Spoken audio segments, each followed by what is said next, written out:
48 hours. That's all the time between a routine amphibious operation and the moment the United States Marine Corps stepped into history. Not because anyone planned it that way, not because some general in Saigon decided August 18, 1965 would be the day everything changed. It happened because a South Vietnamese informant walked into a Marine intelligence post and said 4 words that stopped everything cold. They're coming for Chu Lai. The 1st Viet Cong Regiment, 1,500 veterans who had been fighting since before most of these Marines were born, was moving into position to overrun the only American airfield in the region. And the men who would have to stop them didn't know it yet. Sergeant Jake Kavanaugh, 24, from Beaumont, Texas, was checking his squad's gear at 0400 when the word came down. 2 tours in the Corps. 1 in Okinawa. Nothing that looked like this. Beside him, Corporal Luis Medrano from Albuquerque. 21, quiet, the one who always knew where everyone was already locked and loaded. Private First Class Thomas Duquette from Providence, Rhode Island, 19 years old and 4 months in country, was tightening the straps on his pack without being told. 3 men, 3 hometowns, 1 peninsula none of them had ever heard of 24 hours ago. Van Tuong. They couldn't even pronounce it yet. What none of them knew, what no one in the landing force fully understood yet, was that the enemy had already seen them coming. Scouts had been watching the Marines since before dawn. And somewhere inside those fortified villages, a decision had been made about what to do about it. If you're watching this, you understand that military history isn't just about tactics and troop numbers. It's about the men who executed those operations in the dark, without the full picture, trusting the Marine to their left and the Marine to their right. This channel exists to tell those stories with the accuracy and respect they deserve, without glorifying war, without simplifying the choices they faced. Operation Starlite is one of the least told stories of 1965. Subscribe now and join the people who refuse to let it become a footnote. Jake Kavanaugh grew up in Beaumont the way a lot of Texas boys did. Football on Friday nights, church on Sunday mornings. The expectation that after high school, you either went to college or you went to work. He went to the Corps, not because his father told him to, not because he was running from something, but because at 17 he'd looked at his options and decided that he wanted to be tested. He needed to know what he was made of before he was 30, and it was too late to find out. He'd been a good Marine from the start, precise, calm under stress, the kind of NCO who remembered his men's birthdays without being reminded. He'd been in the Corps for 6 years by August of '65, and in those 6 years, he'd developed exactly one superstition. A worn St. Christopher medal his mother had pressed into his palm the morning he left Beaumont. She'd told him it would bring him home. He hadn't told her it was the only thing he believed in that he couldn't explain with a field manual. 4 months in country had changed him in ways he couldn't fully name yet. Not broken, not hardened the way people back home imagined. More like recalibrated. He'd seen men die. He'd made decisions under fire that had kept others alive. He'd also made a promise to his squad. Not a speech, not a formal thing, just a quiet, spoken certainty one night after a patrol. Nobody goes home in a bag if I have anything to say about it. He'd kept that promise so far, he didn't know yet what it would cost him to keep it. Corporal Luis Medrano had been to Vietnam before Kavanaugh. He'd come in with the first wave of advisors, worked alongside South Vietnamese forces, and come back for a second tour because the unfinished quality of the place made him uncomfortable. He was the squad's navigation man, its quiet anchor. He didn't talk about why he came back. He didn't have to. Private First Class Thomas Duquette was the youngest by 3 years, and everyone knew it. Providence, Rhode Island, 19. 3 younger sisters, whose photos he kept in a waterproof pouch inside his flak jacket. Knew enough to still believe in clean lines between what you could control and what you couldn't. He'd learn. Together they were what Marine doctrine called a fire team. But what they actually were was something closer to a small family arranged by geography and circumstance.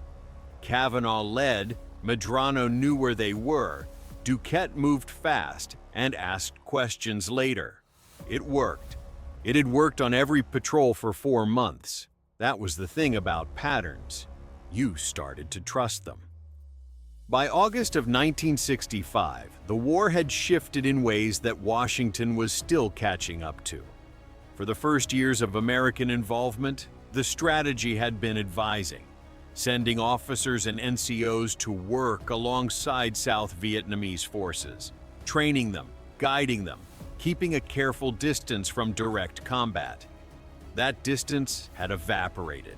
In March, the 1st Combat Marines had landed at Da Nang to protect the airbase there. By summer, it was clear that protecting wasn't going to be enough. General Westmoreland had been pushing for a more aggressive posture, search and destroy, taking the fight to the enemy rather than waiting for the enemy to come to them. The argument made tactical sense. The enemy was moving freely through the countryside, building strength, picking targets at will. The question wasn't whether to engage them. The question was where. Chu Lai answered that question the hard way. The airstrip there, built in weeks using marine ingenuity and a short airfield system designed for exactly this kind of expeditionary work, was the only American fixed-wing capability south of Da Nang. Without it, close air support across a massive stretch of the 1st Corps would evaporate. The 1st Viet Cong Regiment knew that. They'd been watching the airfield since it opened. They'd been planning. And when the informant's report came through Marine intelligence channels in the hours before dawn on August 18th, the calculus was clear. Wait and lose the airfield, or move first and take the fight to them on the peninsula. Brigadier General Frederick Karch made the decision to move. 3 battalions, amphibious assault by sea, helicopter assault by air, a blocking force to close the southern escape routes. The plan was sound. The terrain was unknown. The enemy was dug in, fortified, and waiting. Kavanaugh had been briefed on the objective, but not on what the intelligence actually showed about the depth of the fortifications, the tunnel networks, the overlapping fire positions beneath the village of Nam Yen. There was a reason that detail hadn't filtered down to squad level. Some of what was in those reports would have changed the math on who volunteered. Kavanaugh carried his squad's personnel files in his head because that's the kind of NCO he was. Every man's hometown, every man's family situation, every man's breaking point. Stories like his don't live in official records. They live in the memory of the men who served alongside him and in the families who kept asking questions long after the debriefs were done. If you served or knew someone who served in 1st Corps in '65, the comment section below is where those stories survive. Add yours. The commander of the 1st Viet Cong Regiment was not a man who underestimated his enemy. He had been fighting since the French were the enemy, since before most of his current fighters had held a rifle. He understood firepower, understood the Americans' appetite for air support and artillery, understood that in a direct exchange of fire his regiment would lose. He had not planned for a direct exchange of fire. The villages of Tuong Peninsula had been prepared over months. Not improvised defenses, engineered ones. Tunnels connecting fighting positions, spider holes calibrated to channels of approach, overlapping fields of fire designed specifically to funnel assault forces into kill zones. The civilian population had been integrated into the defensive plan. The regiment had learned from every engagement since '64, and what they'd learned was that American firepower was only as effective as American knowledge of where to aim it. Remove the knowledge. Survive the firepower. They were not wrong to believe in this. It had worked before. Against the South Vietnamese army, it had worked reliably. And the Americans, these young men arriving on the coast, had not yet been tested the way the regiment had been tested across years of brutal counterinsurgency. They were confident. They were trained. They had never fought through a prepared defensive system built by men who had been refining it for 2 decades. The regimental soldiers were predominantly local, men who knew every trail, every shoreline, every way the fog moved over the paddies in the morning.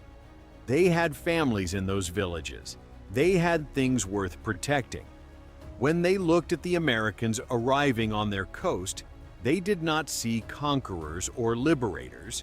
They saw a problem to be solved, and they believed with genuine military logic that they had solved it. The flaw in their calculation wasn't courage. It wasn't competence. It was the informant who'd walked through the wrong door at the wrong time and spoken to the wrong Marine intelligence officer. 1 sentence, 48 hours. Everything that followed was the consequence of that sentence landing in hands that acted on it without hesitation. For Brigadier General Karch, the stakes were clear and immediate. The Chu Lai airfield was not a strategic abstraction. It was the only fixed-wing close air support platform in the southern half of First Corps. If the 1st Viet Cong Regiment succeeded in overrunning or neutralizing it, the tactical consequences would cascade for months. Marine ground operations across the entire region would be conducting search and destroy without effective air coverage. Artillery could cover a radius. Air could reach everything. Beyond the tactical, there was a political dimension that Karch understood without being told. 1965 was the year of escalation. The first combat Marines had arrived in March. The nation was watching every engagement to determine whether the investment made sense. A major American installation overrun in the first months of direct involvement would answer that question in ways that no press briefing could manage. For Kavanaugh, the stakes were simpler and heavier. His squad was going in as part of the blocking force. Their job was to ensure that nothing coming through the southern tree line got past them. Simple in concept, complicated in every possible execution. And somewhere in the back of his mind, not fear exactly, more like arithmetic, Kavanaugh was doing the math that NCOs always do before a large operation. How many can I lose and still function? What's the decision tree if Medrano goes down? What do I do if Duquette freezes? These were not pessimistic thoughts. They were professional ones.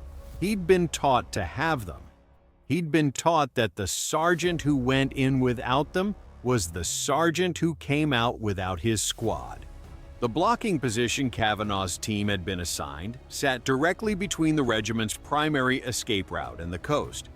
What the pre-operation briefing hadn't mentioned, what the intelligence summary had noted in an appendix that hadn't been distributed to squad level, was that the regiment had a secondary route, and it ran directly through the same grid square. If you're still watching, you already understand something most people miss. That military history isn't about glorifying war. It's about honoring the people who fought it with honesty and precision. Subscribe now and join the community that refuses to let these stories become footnotes. And hit that like button. It tells YouTube this kind of history matters, because these men deserved more than a paragraph in someone else's account of 1965. The South China Sea came in at his knees first. not cold. Nothing about the water was cold in August, but dense. The way warm water pressing against equipment feels different from anything you train for. Kavanaugh felt his boots sink into the sand with each step, the suction working against the 35 pounds on his back, and he shifted his center of gravity automatically, the way a man does when his body has absorbed enough repetition to stop consulting his brain about it. The flak jacket pulled at his shoulders. The rifle was slick with sea spray. Around him, the other men in the assault were finding their footing the same way. Bodies making small corrections, automatic and silent, because the noise discipline was still holding, and nobody wanted to be the one who broke it. He heard the helicopters before he saw them. The distinctive percussion of transport helicopters coming in from the north. Not the steady thrum of transit, but the flattened, urgent sound of aircraft making approach. Then below it, something else. Not artillery, not the crack of rifles. A lower register, movement sound. The sound of a very large number of men adjusting position in vegetation at the same time. Kavanaugh stopped walking. Medrano stopped without being signaled. Duquette stopped because Medrano did. For 3 seconds, the only sound was the sea and the helicopters and that other thing, that underneath thing. And Kavanaugh felt the hair on the back of his neck react before his brain finished processing what it was. The village materialized in pieces through the early morning haze. First the tree line, then the outline of a structure behind it, then a second structure, then the full panorama, Nam Yen 3. 20 meters of open ground between the tree line and the first row of buildings, and at the edge of the tree line, so still that for a moment he thought it was a trick of light, a shape that was not a tree. Then it moved. Then there were 3 of them moving. Then the world caught fire. The first thing Kavanaugh's brain registered about the opening contact was the smell, burning thatch, and something under it. Something sharper and older, the smell of a position that had been occupied for a long time by men who had been living and cooking and preparing in it for months. It was the smell of patience, of deliberate preparation, of people who had been waiting longer than the Marines had been in country, and who had decided, with perfect timing, that the waiting was over. Adrenaline has a taste. Marines who've been in contact know it before they can articulate it. Metallic, located at the back of the tongue, arriving at the exact moment when the body understands before the mind does that the situation has become lethal. Kavanaugh tasted it now. He spat once into the sand and got behind cover and started returning fire before he was consciously aware he had his rifle up. The Viet Cong squad leader in the first fighting position had been told to hold fire until the Marines were inside 30 meters. He'd held. He'd watched the landing craft come in, watched the men spill onto the beach, watched them form up and move toward the village with that Marine precision that was both impressive and, to him, somehow sad.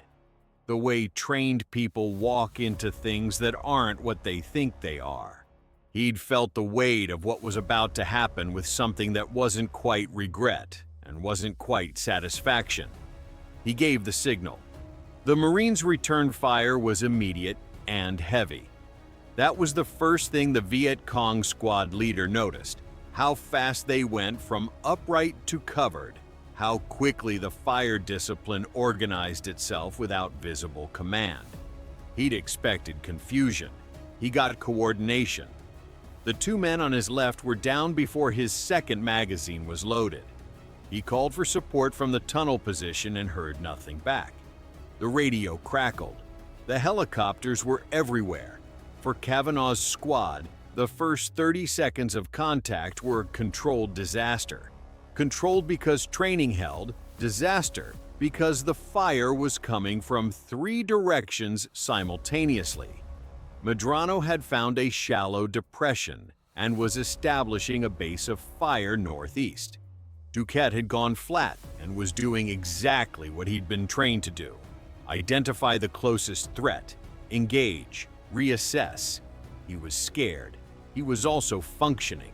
Those two things coexisted in him without contradiction, and Kavanaugh registered it from 10 feet away and thought, he's going to be all right. The village itself was fighting. Not just the men in it, the geography of it, the built environment, the way the walls and the tunnels and the fighting positions had been designed to make every meter of advance cost something. Every position cleared revealed another one. Every tunnel entrance was a problem without a simple solution. The Viet Cong weren't retreating. They were routing to the next position in the network. They had built a machine and the machine was working. The helicopters overhead were changing the equation. Gunships coming in low and fast, suppressing the tree line positions, buying the assault elements enough breathing room to push forward. The bilateral exchange was clarifying into something more recognizable, a fixed enemy force being compressed between the sea and a marine assault. The compression would take time. Time meant casualties. Both sides understood this simultaneously, and both sides were paying. The break in the initial assault line came from Medrano. He'd spotted a gap in the Viet Cong firing pattern, a dead zone created by the angle of a structure they'd been using as cover, and he'd moved through it without waiting for orders. Kavanaugh saw him go and understood instantly. He signaled Duquette to cover right and followed through the gap, the three of them punching through the outer defensive ring at a point that hadn't been fully covered. It wasn't heroism in the cinematic sense. It was a corporal who knew terrain, a sergeant who trusted his corporal's read, and a private who held his lane under fire for the 60 seconds it took the other two to exploit the opening. Small tactical decision, disproportionate result. The inner defensive line started to collapse from that point outward. The shape in the tree line that Kavanaugh had seen that wasn't a tree. He understood it now. The enemy had positioned an observation post within 30 meters of the landing beach, watching since before dawn. The informant's warning had given the Marines 48 hours. The Viet Cong observation post had given the regiment maybe 40 minutes of advance knowledge that the assault was coming exactly this way. 48 hours versus 40 minutes. That was the margin. That was what the whole operation turned on. That and what Medrano saw in the angle of a wall. But that was only the beginning. The outer defensive ring had taken 3 hours to crack. When Kavanaugh's fire team reached the consolidation point on the east side of Nam Yen 3, there was a moment, brief, almost guilty in its brevity, where nobody said anything, and everyone breathed. Duquette sat down with his back against a wall and looked at his hands. Medrano reloaded methodically, counting his remaining magazines by touch. Kavanaugh checked his men with his eyes before his mouth caught up. "You good?" he said to Duquette. Duquette looked up. "Define good." There was a beat. Then Medrano made a sound that wasn't quite a laugh but functioned like one, and the tension broke just enough for all three of them to exhale simultaneously. Not funny exactly, but necessary. The pressure valve of men who'd been in contact for 3 hours and needed 10 seconds of something that wasn't killing. Kavanaugh reached into his flak jacket and touched the St. Christopher medal without taking it out. Still there, his mother's voice, clear as a radio signal. "It'll bring you home." He looked at Medrano. He looked at Duquette. 3 of them, all present. He exhaled. On the other side of the village, he could hear the contact continuing, the rhythmic sound of the assault battalions working through the defensive network, the overhead percussion of gunships. The regiment was still fighting. The outer ring was the beginning, not the end. He put the medal back and picked up his rifle. The intelligence summary reached company level at approximately 1100 hours. A Marine runner came through with a handwritten addendum to the original briefing. Secondary escape route confirmed. oriented through the grid square designated November Golf 7, Kavanaugh's blocking position. He read it twice, read the grid square twice, did the arithmetic. The regiment wasn't going to probe the blocking position. When the net finished closing from the north, they were going to pour through this grid square because it was the only remaining gap in the encirclement. And his team, 3 men with whatever ammunition they had left after 3 hours of contact, was sitting in the middle of it. He had options. He could call for reinforcement. The radio had been unreliable since the inner village, something about the structures interfering with the signal, and the runner had already disappeared back toward the company command post. He could displace to a more defensible position. But displacing meant leaving the gap open, and an open gap meant the regiment had an exit. And an exit meant that everything the assault battalions had been bleeding for since dawn bought less than it should have. Or he could hold. 3 men. The position they had. The ammunition they had. Wait for whatever was coming. The third option felt less like courage and more like the only decision that squared with why he was here. Not why the Marine Corps was here. Why he, Jake Kavanaugh, had come back from Okinawa and asked for the deployment that had put him on this beach at 0400. He'd wanted to be tested. He'd made a promise. Both of those facts were converging on this grid square in a way that felt almost deliberate. And he wasn't sure if that was clarity or something that only looked like clarity from the inside. Duquette was watching him work through it. The kid from Providence, 19 years old, 3 younger sisters in a waterproof pouch against his chest. "What are we doing, Sergeant?" Kavanaugh looked at the grid square on the map, looked at the 2 men with him. What would you do? Not in a classroom, not with time and options and someone senior to escalate it to. Right now, you are 3 men in a blocking position that a regiment is going to run through. Your radio is unreliable. Your ammunition is reduced. The men with you will do whatever you tell them to do, which is its own kind of wait. If you hold, you might stop the egress. You'll certainly make contact with a force that outnumbers you by ratios that don't bear thinking about too carefully. You might die here. Duquette might die here. Medrano, who came back for his second tour because he couldn't leave the job unfinished, might die here, and that will be on you. If you displace, your men survive the next hour. The regiment finds the gap. The assault battalion's casualties from the last 6 hours bought an incomplete result. 30 years from now, in a diner in Beaumont or a Veterans of Foreign Wars hall or just alone at 3 in the morning when the thunder sounds wrong, you will still be making this decision. There is no version of it that doesn't follow you home. You understand that right now, in this moment, with complete clarity. The timer is running. Your men are watching. What do? Kavanaugh folded the map. We hold. Medrano nodded once, immediately, without discussion. He was already adjusting his position to cover the south approach. Duquette processed it for a beat longer. Kavanaugh watched him work through the same arithmetic and reach the same answer. Not because it was easy, but because it was right. And the kid from Providence understood the difference between easy and right even at 19. He watched Duquette settle into his firing position and understood, in some part of himself, that went below language, that this was what training was actually for, not the mechanics of it. They'd hold the position with what they had. They'd call for support on the unreliable radio and keep calling until something answered. They'd make the regiment pay for every meter of that grid square. The promise he'd made his squad, nobody goes home in a bag, had always assumed the enemy would cooperate with that outcome. It hadn't accounted for a moment when keeping the promise to the mission and keeping the promise to his men might not be the same thing.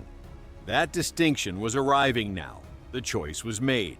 The consequences were just beginning. The support came from the air before it came from the ground. A section of gunship helicopters had been working the northern sector of the assault when the radio call came through. Broken, partial, enough of a grid square and enough of the words blocking position and contact imminent to redirect. The lead pilot, working on incomplete information and a best guess assessment of where 3 Marines were in relation to a moving enemy force, made the decision to put his aircraft between Kavanaugh's position and the tree line to the south.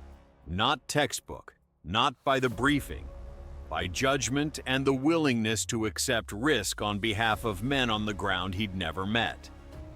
Kavanaugh heard the rotors before he saw the aircraft. The gunships came in low and fast over the village roofline and opened fire on the southern tree line with a concentration that pushed the advancing Viet Cong elements back into cover. Not stopped, pushed. The regiment still had mass and momentum and nowhere to go but south. But the push bought time. Minutes. Enough minutes. The radio crackled. Then a voice. Then a squad from Bravo Company working its way south from the inner village cleared a final building and established line-of-sight communication. Reinforcement was 20 minutes out. Hold the position 20 minutes against a regiment. Kavanaugh ran the numbers and decided the numbers weren't the point. He'd already made the decision that mattered. This was the execution phase. The Viet Cong force that came through the southern approach did so in organized bounds, fire and movement, the way professionals move when they know they're exposed and have no better option. They were not panicking. They were adapting. The regiment was compressed and taking casualties from the assault battalions to the north, from the gunships overhead, from the sea to the east. The southern gap was the only geometry that made sense. They pushed into it the way water pushes through the only available crack, not recklessly, but with the inevitability of pressure-seeking release. And Kavanaugh's 3-man position was the crack. What happened next wasn't tactics from a manual. It was 3 Marines making every round count, using every piece of cover, communicating in the shorthand that develops between people who've been in contact long enough to stop needing words. Medrano controlled the left lane with a precision that Kavanaugh would describe later, imprecisely as inhuman. He wasn't shooting at movement, he was shooting at geometry, the angles that allowed approach, the transition points between cover, the moments when a man has to expose himself to advance. He'd learned this somewhere between his first tour and his second, in the place where experience calcifies into instinct. Duquette was the surprise. Not that he held, Kavanaugh had already recalibrated his estimate of the kid, but how he held. 19 years old from Providence, Rhode Island, and he was calling adjustments to Medrano between his own bursts, tracking the contact the way someone reveals they've been absorbing every briefing and every after-action review all along. He was running hot. You could see it in his shoulders, in the way he was breathing. But he was functional. More than functional. Kavanaugh managed the position the way a conductor manages something about to tip into chaos, and keeps finding ways to add one more bar before it does. He called the radio 3 times in 8 minutes, and got through on the 3rd. He directed suppressive fire from the gunships onto the secondary approach route. He patched a sector gap when Duquette had to reload. He did all of this while also shooting. It wasn't about firepower. That's what he'd tell people later, when people asked what had made the difference. It wasn't about air support or the tactical decision to hold the position. It was about refusing to accept the outcome that the situation was trying to impose on them. 3 men had looked at the arithmetic and decided the arithmetic was wrong, And they'd been right specifically because they refused to let it be the last word. The reinforcement element arrived at the 17-minute mark. Not 20. 17. The Viet Cong force at the southern approach broke contact incrementally. First the lead elements pulling back, then the follow-on elements adjusting, and finally the full push dissipating as it became clear that the gap was no longer a gap. The squad leader who'd been commanding the breakout attempt had made every correct tactical decision. He'd identified the weak point in the Marine position. He'd moved his element correctly under fire. He'd adapted when the gunships arrived. None of it had worked, not because his decisions were wrong, but because the 3 Marines at the blocking position had refused to operate within the logic of their own limitations. He didn't know their names. He'd never see their faces. But later, in those strange configurations of thought that combat survivors inhabit for decades, he'd understand that he'd been beaten not by superior numbers or superior firepower, but by a sergeant's decision to hold, and 2 Marines who trusted that decision completely. In war, that combination is its own kind of force. Both sides had paid for the day. The regiment was broken against the encirclement. The Marines had held the coast. The airfield at Chu Lai was intact. None of these facts diminished what the ground looked like when the guns stopped. The stakes that Karch had defined, protect the airfield, deny the regiment an operational future, established that American forces could execute an amphibious assault on a prepared defensive position, had been met. They'd been met not by the plan alone, which had been sound, but by 10,000 small decisions made under fire by men who were never briefed on the strategic consequences and didn't need to be. They understood what they were protecting. That was enough. That had always been enough. Victory came, but the cost was still being counted. The official after-action reports would eventually record numbers that made Operation Starlite look clean on paper. More than 600 Viet Cong killed in action, 3 assault battalions of Marines, 45 American Marines killed, 204 wounded, 45 names, not 45 casualties. 45 men who had been alive at 0400 on August 18th and were not alive when the helicopters came back to extract the dead. Each one of them had a hometown. Each one of them had people who would answer a knock on the door and find something they would never fully recover from. Corporal Raymond Torres from San Antonio, 22, first child due in November. He'd shown Medrano the ultrasound photo 2 weeks before the operation, standing outside the mess tent, saying something about how the shape of the baby's head looked like his uncle Fernando. He'd been killed in the assault on the inner defensive line, in the same push that had cracked the outer ring. His daughter was born on the 14th of November without him. Private First Class David Hollins from Macon, Georgia, 21, who had asked for the early rotation because he thought more time in country would make him better at keeping his people alive. He'd been right about the first part. The second part had run out of time. On the other side, more than 600 men with the same architecture of attachment, families, villages, beliefs, the ordinary human structure of a life that war disassembles. Many of them had been fighting, in one form or another, since before the Americans arrived. Many had watched the French leave and calculated that the Americans would leave too, eventually, and had fought on that basis. They weren't wrong about the eventually.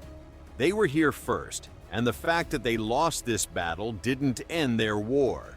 They paid in blood for a position that was strategically sound, tactically prepared, and ultimately overwhelmed. That is a form of loss that deserves to be named. The peninsula had a particular smell by late afternoon.